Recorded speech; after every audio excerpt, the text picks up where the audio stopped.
Maundy Thursday is kind of a strange name. At least the Maundy part is. That actually comes from a Latin word, mandatum, from part of what Jesus said that night. John chapter 13:34, he says, "A new command I'm giving you." And so that's how we got the name Maundy Thursday. But the story itself, that's relatively familiar to people gathering in the church.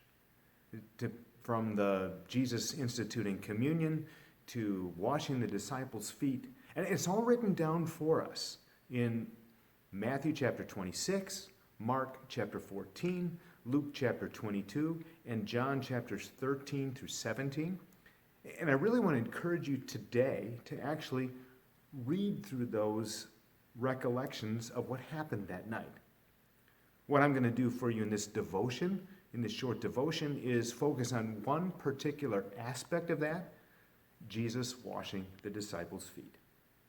So let me take you into that text, John chapter 13, starting at verse 3.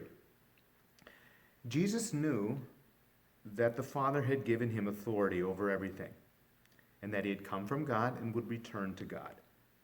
So he got up from the table, took off his robe, wrapped a towel around his waist, and poured water into a basin. Then he began to wash the disciples' feet, drying them with the towel that he had around them. And part of us looks at the disciples and says, how could they allow this? How could they just sit there and let Jesus wash their feet when they knew that at least they should be washing his?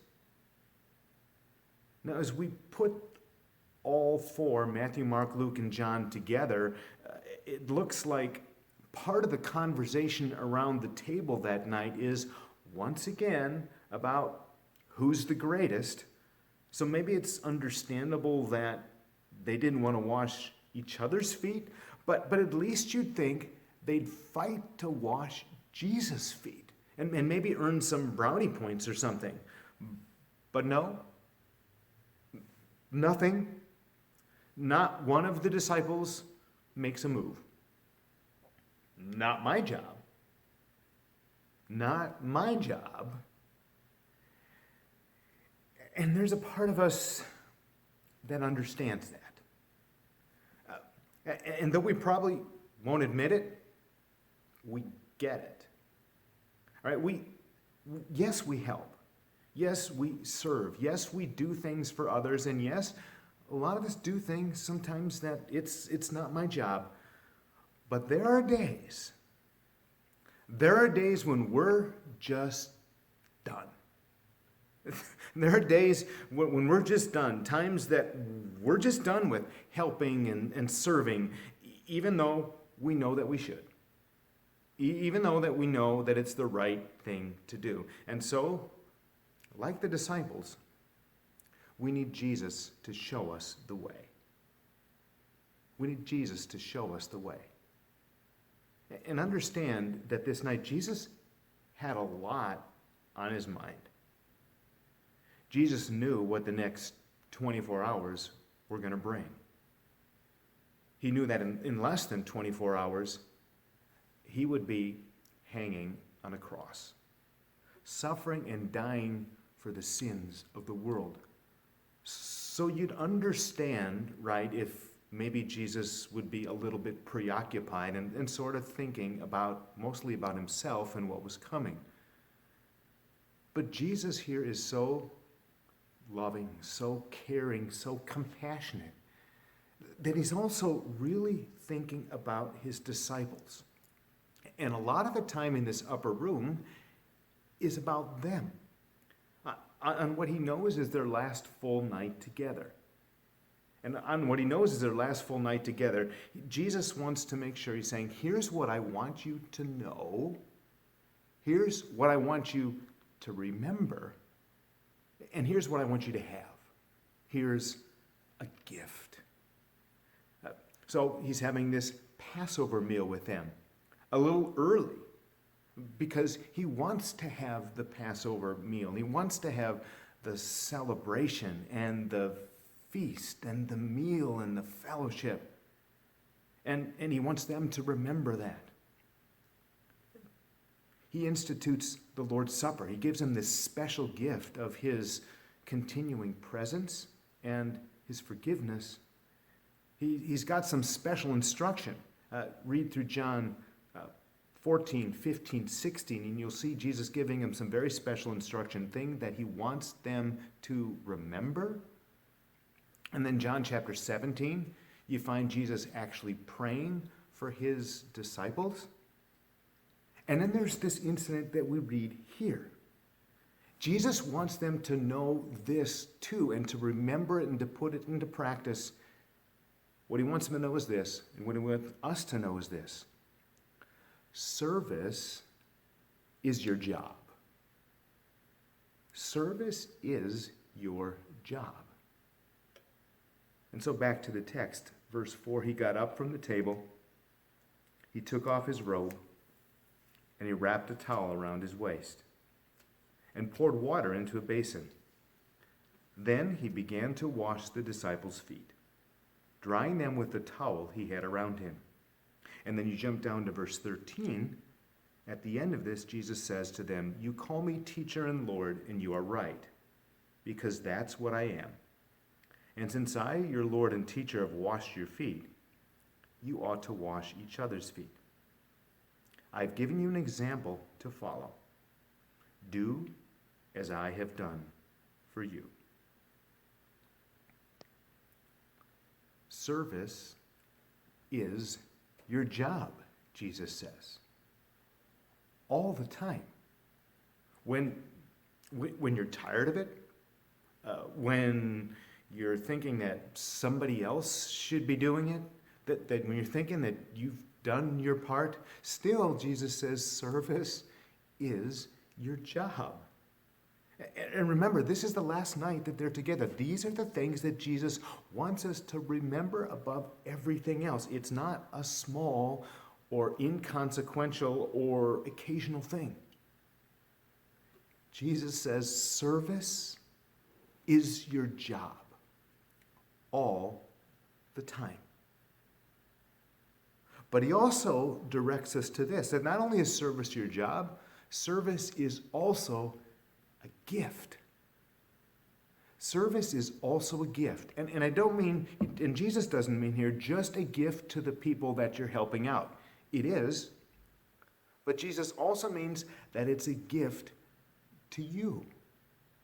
Again, let me take you back into the text. Down at verse 17, Jesus says this to his disciples. "Now that you know these things, you will be blessed if you do them." Now that you know these things, you will be blessed if you do them. Blessed, meaning that when you serve, which is your job, it's also a gift or a blessing to you. Now, why is serving a gift to you? Well, because in serving, you're following Jesus. Because in serving, you're closer to the heart of God. And because in serving, you receive a special joy. Yeah, you heard me right, a special joy. A joy in helping even when it's not your job. And even when you don't really feel like doing it. But when you start doing it, and when you get over that initial hump of, why am I doing this? I shouldn't be doing this. Somebody else should be doing this. I'm tired of doing this. When you get over that initial hump and you push through and you keep serving, you know what? You start feeling better. And you start feeling better about it. And that serving becomes a gift. It brings you that special joy. And you also then find joy in what you accomplish. And you find joy in putting a little bit of that selfishness and self-centeredness that's deep inside all of us. You find some joy in putting a little bit of that to death. And here's one thing that I've also found for me, that serving, which is our job, right, can also be a way out of those spiritual and emotional blahs or doldrums that come upon us from time to time. And I think maybe especially in this time of sheltering in place. That's a gift to us, as it's a way through. Now, the key is you have to actually do it, to discover it. But if you do it, what you might find is that serving others can actually revitalize and re-energize and reinvigorate you, both spiritually and yes, even emotionally. It might even, get this, as you push through and you keep serving and you discover some of that joy, it might even give you a little more patience and tolerance for those that you're sheltering in place with. At times when sometimes patience and tolerance are really hard to find. And it might relieve some of the tension that builds up while you're stuck at home. And that too makes serving a gift. Serving something that brings you joy. Remember, Jesus says serving is your job. But that job is also a gift.